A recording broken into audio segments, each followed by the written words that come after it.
I've trained clients to IFBB and Natural Pro Cards, from first show to pro. And in today's video, I want to give you a tip on how you can progress dumbbell lateral raises.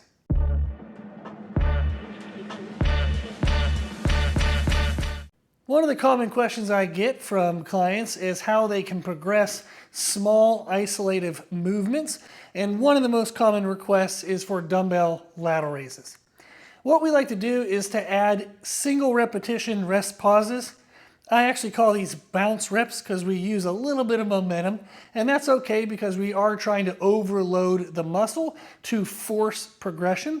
We want to make sure that the overload stays within the target muscle and we're not just throwing the weights around using any muscle that would do that.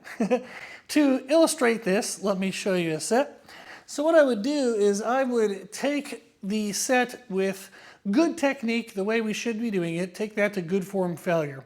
And then I would add a repetition. Actually, we do 1 to 4-ish repetitions at the end of this set.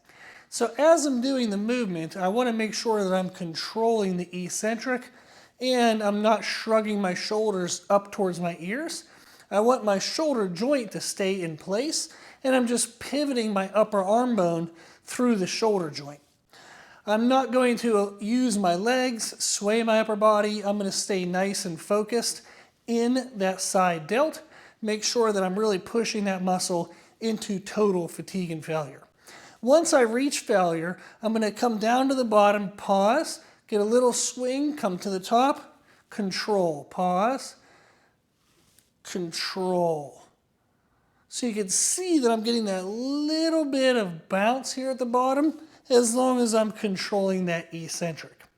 That's what we're looking for with bounce reps, is as long as I'm controlling the eccentric, it's okay if I use a little bit of bounce to get the concentric, which is the contraction phase. The contraction phase of a repetition is weaker than the eccentric phase.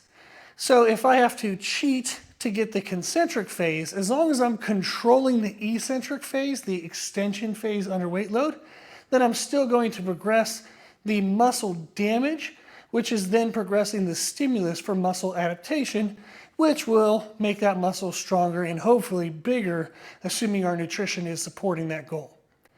So this would be a technique that we can use to progress the weight load in dumbbell standing lateral raises, is to use 1 to 4 bounce reps at the end of the set.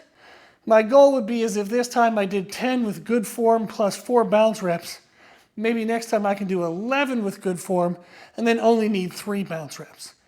Usually I would use the range, say 10 to 14, and eventually try to get all 14 with no bounce.